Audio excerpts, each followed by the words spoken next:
প্রিয় দর্শক, বুঝতেই পারছেন জনাব আনিস আলমগীর আজকে আমাদের অতিথি। জনাব আনিস আলমগীর, আপনাকে 2 সপ্তাহ পর স্বাগত জানাতে পারছি, এটা আমাদের ভাগ্য। দর্শকদের এই কৌতূহলের জবাব আপনিই দিন। আমার প্রথমত হচ্ছে যে আপনি সাক্ষী যে আপনার সঙ্গে আমার কিছু হয়নি।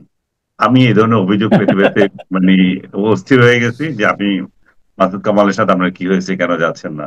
প্রথমত আপনার জানা জানা আছে যে এই গত শুক্রবারের আগের শুক্রবার আমরা টেকনিক্যাল কারণে এটা জি।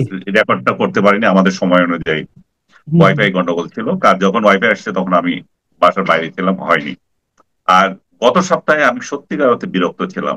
আমি বিরক্ত ছিলাম বেশ কয়েকগুলো ঘটনায়, এগুলা নন প্রফেশনাল কর্মকাণ্ডে।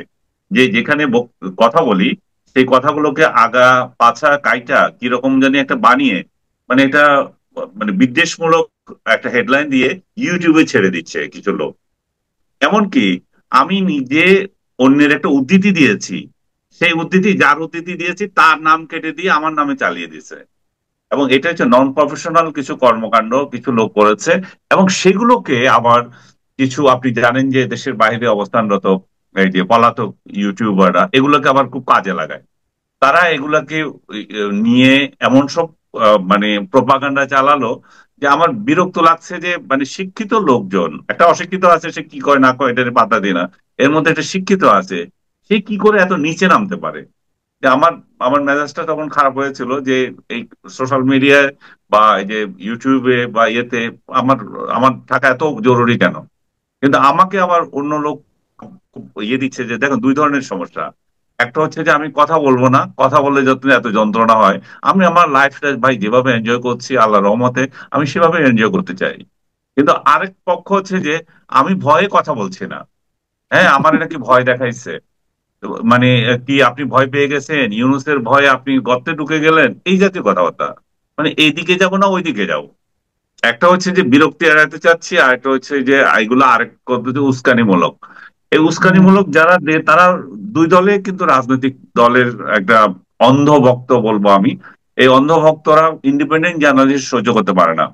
যখন আমার কথা যখন এ সরকারের যখন সমালোচনা করছি, সেই সমালোচনা আমি এটা বারবার বলতেছি, এই সমালোচনার প্রেক্ষিতে বিগত সরকার সঙ্গে আমাদের তুলনা হবে। আমি তো পাকিস্তান আমলের সঙ্গে তুলনা করব না। তো বিগত সরকার আমলের সঙ্গে যখন তুলনা হয় তখন বলে ও এই স্বৈরাচারী সরকারকে আবার ফেরত আনার চেষ্টা হচ্ছে। হ্যাঁ, আবার এটা এই এই মানে আওয়ামী লীগের পক্ষে যেগুলো যাচ্ছে এগুলোকে কেটে কেটে আওয়ামী লীগের লোকজন প্রচার করছে। তাতে করে এই যে নন আওয়ামী লীগের যারা আছে তারা মনে করছে যে হ্যাঁ, সত্যি তো, ও তো ওদের জন্য বলছে। কিন্তু তাদের পক্ষে যে বলা হচ্ছে, আওয়ামী লীগ যে ক্রিটিসাইজ করছি সেগুলো কিন্তু তারা দেখে না।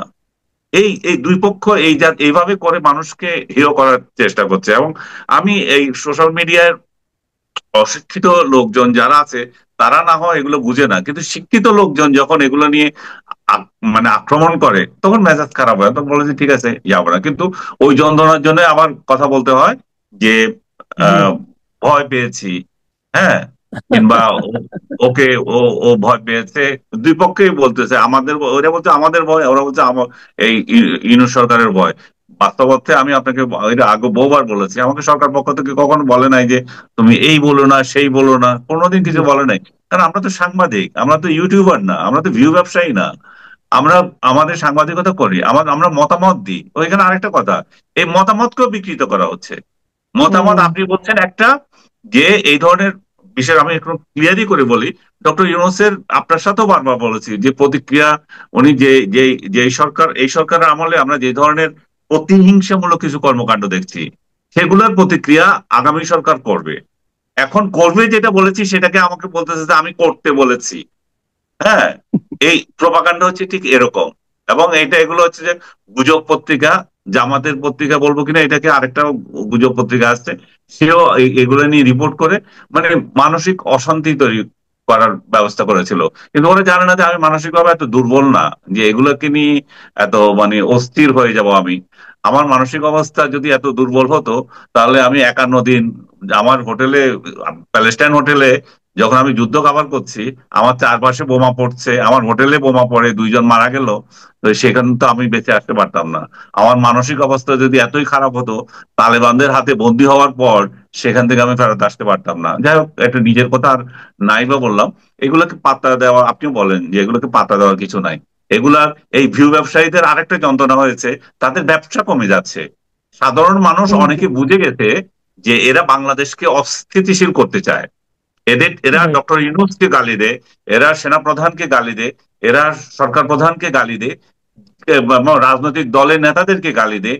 এই মুহূর্তে বিএনপির সবচেয়ে আলোচিত নেতা, এবং আপনার আমি বলবো যে উনি একটা জাতীয় নেতা হিসেবে আবির্ভূত হয়েছে, সালাউদ্দিন সাহেব, যে এই জাতীয় ঐক্য কমিশনের বৈঠকের মধ্য দিয়ে একটা জি। বিরাট 7 মাসের একটা যন্ত্রণা থেকে জাতিকে রক্ষা দিয়েছেন উনি।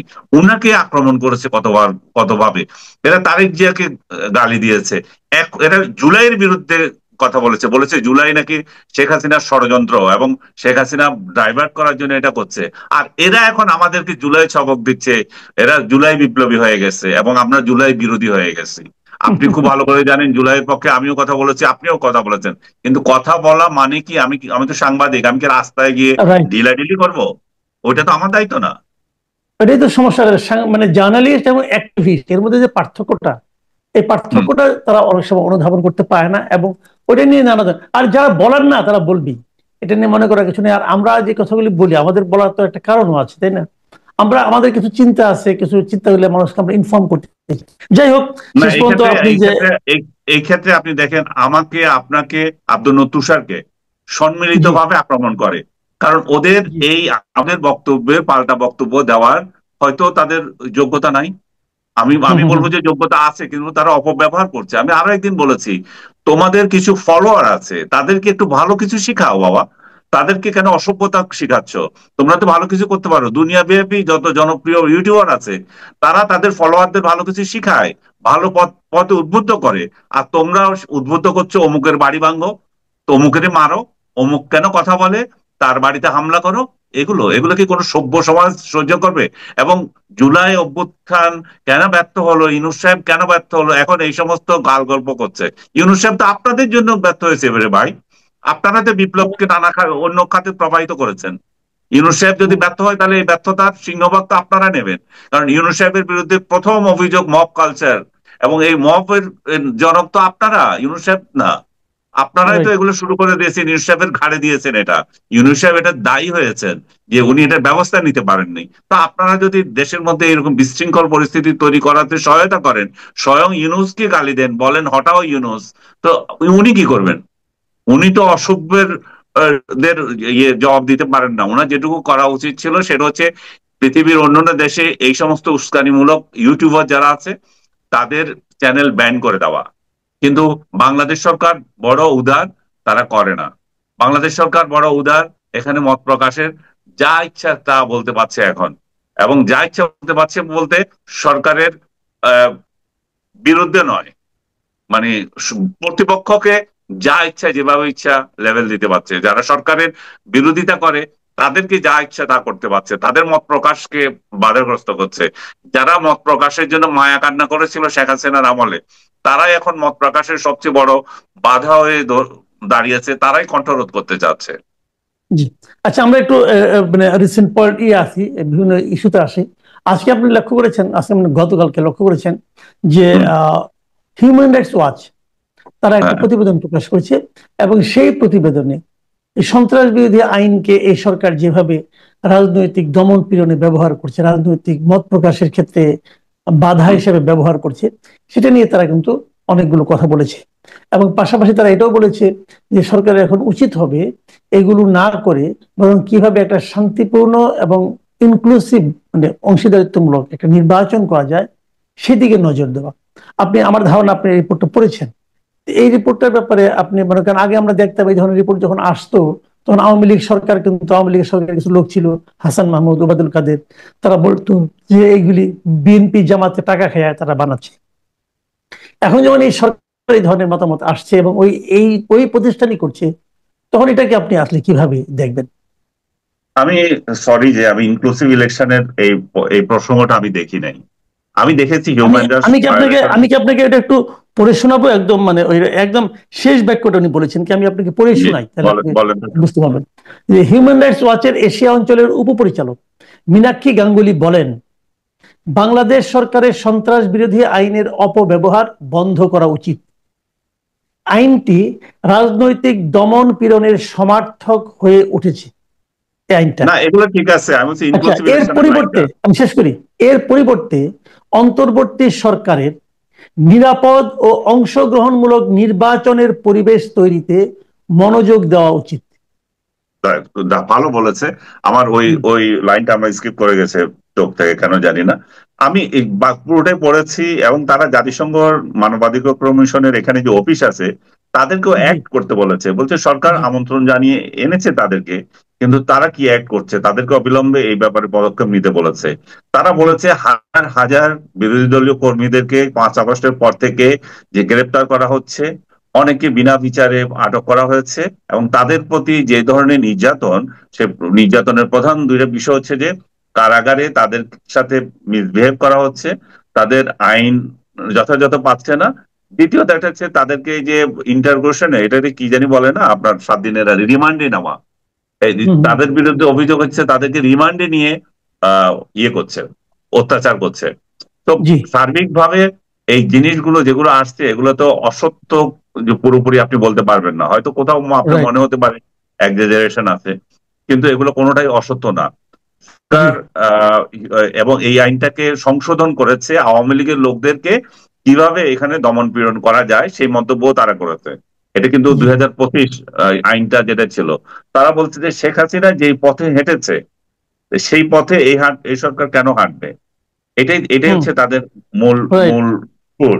এবং তারা জি একটা স্বাধীন তদন্ত কমিশন গঠন করতে বলছে, যারা হুম অতীত এবং বর্তমান মানবাধিকার লঙ্ঘন মামলাগুলো তদন্ত করতে পারে, এবং আন্তর্জাতিক পর্যবেক্ষক, এবং এখানে অংশগ্রহণ থাকতে হবে বলেছে আন্তর্জাতিক পর্যবেক্ষকদের। জি এবং পুলিশ, বিচার বিভাগ, নিরাপত্তা বাহিনীতে স্বচ্ছতা, দায়বদ্ধতা, প্রশিক্ষণ এবং তত্ত্বাবধান ব্যবস্থার সংস্কার জরুরি বলেছে।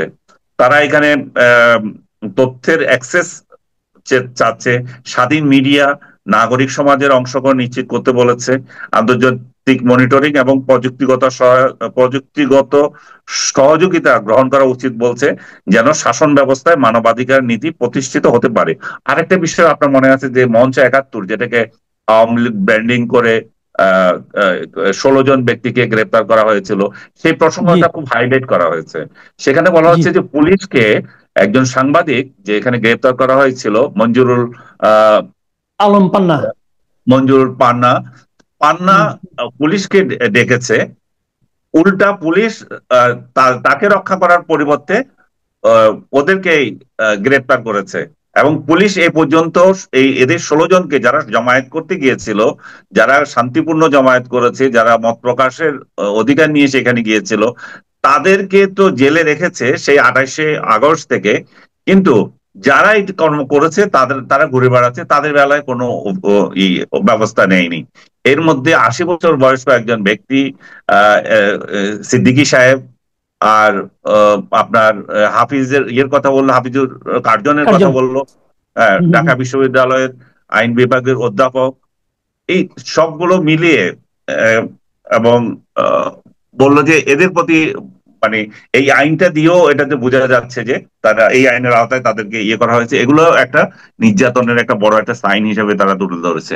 নানাভাবে এটাকে নিন্দা করা হয়েছে, মানে বাংলাদেশে হিউম্যান রাইটস যে কত বড় পরিস্থিতিতে মধ্যে যাচ্ছে, এবং আহ, রাজনৈতিক পরিবর্তনের ফলে এখানে যে কোনো মানবাধিকার পরিস্থিতি চরম বিপর্যয় হয়েছে, সেই বিষয়টা এখানে উঠে এসেছে, যেটা রাজনৈতিক দলের সরকারগুলো ভবিষ্যৎ অতীতে করেছে, সেটা এই হুম সরকারের উপর তারা ব্লেম দিচ্ছে। এবং সত্যিকার অর্থে এটা বাংলাদেশের ইমেজের জন্য বড় ধরনের একটা পীড়াদায়ক বিষয়। জি। আরেকটা প্রসঙ্গ বলে বিশেষ করে আজকের আলোচনাটা, সেটা হলো আপনি আপনি তো নিজেও শুরুতে বলেছিলেন কিন্তু, যে সংস্কার বিষয়ক যে আলোচনাগুলো, এবং ওই হুম, সংস্কার আলোচনার এখন মোটামুটি একটা পর্যায়ে এসে পৌঁছেছে, এবং গণভোটে মোটামুটি সবাই ঐকমত্য হয়েছে, গণভোট হতে পারে। কিন্তু হুম। গণভোটের সময় নিয়ে আবার আরেকটা বিরোধ তৈরি হয়েছে। এই গণভোট কি একই সঙ্গে নির্বাচনের সঙ্গে হবে নাকি আগে হয়ে যাবে? এই বিরোধটা আলটিমেটলি নিরসন করা যাবে বলে মনে হচ্ছে না এখন পর্যন্ত। তারপরে সংস্কার কমিশন বলে, ঐক্যমত্য কমিশন বলেছে তারা তাদের রিপোর্ট জমা দিয়ে দিবে। এখন এই যে সংস্কার, গণভোট এবং জুলাই সনদ, তার ভিত্তিতে নির্বাচন অথবা তাকে ছাড়া নির্বাচন, এই সব মিলিয়ে এই বিষয়টাকে আপনি কিভাবে মূল্যায়ন করছেন? আসলে কি হতে যাচ্ছে? আমি এটাকে খুব পজিটিভলি দেখছি। তারা 7 মাসে যে আউটকাম দিয়েছে এটাকে আমি জি। নেগেটিভলি দেখছি না।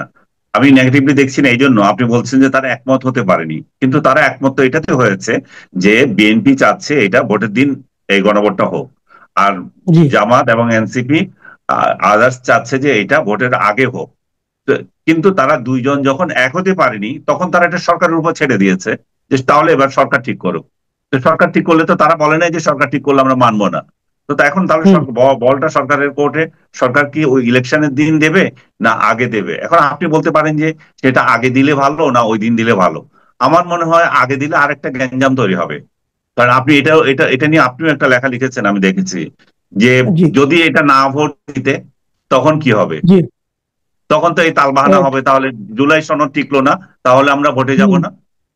রাইট। হ্যাঁ, তো জুলাই এটা সনদ নিয়ে একটা যদি না তালবাহানা, রাইট। টিকে তাহলে একটা একটা বড় ধরনের প্রশ্ন আসবে, তাহলে জুলাই সনদ আপনারা হ্যাঁ এর পক্ষে আপনারা ধরে নিয়েছেন যে এটা হ্যাঁ জিতবে, এটা যদি না জিতে তখন তো আপনারা তখন আবার গো ধরবেন যে না ইলেকশন হতে পারবে না।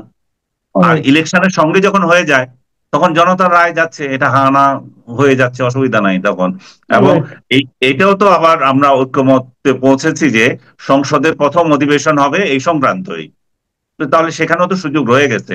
আর যখন আপনারা একটা সনদ নিয়েছেন, সেটাকে যদি গণভোটে দিয়েছেন তখন আপনারা একটা চ্যালেঞ্জের মধ্যে নিজেরাই পড়েছেন। আর আপনারা যদি রাইট। ঐক্যমত্যে থাকতেন যে প্রথম অধিবেশনে আমরা এটা আলোচনার মাধ্যমে আমরা 84 পয়েন্টে যেটা ঐক্যমত হয়েছি সেটার মাধ্যমে ঠিক করবেন, তাহলে ভালো ছিল। কিন্তু আমি যত কথাই বলি, আমি মনে করি যে ফেব্রুয়ারি যে ইলেকশন সেটার কোনো বিকল্প নাই। সরকার এটার দিকে ধাবিত হওয়া উচিত, জোরালো ভাবে উচিত, এবং রাজনৈতিক দলগুলোর এখানে সহযোগিতা করা উচিত।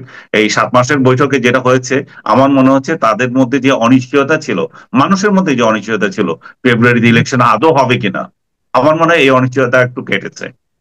তো জি। কিন্তু ইলেকশনটা কতটা ফেয়ার হবে, ইলেকশনটা যথাযথভাবে আমি যাকে ভোট দিচ্ছি সে ভোট দিতে পারবে কিনা, আমি যাদেরকে ভোট দিতে চাই তারা ইলেকশনের সুযোগ পাচ্ছে কিনা, এই প্রশ্নগুলো তো থেকেই যাবে।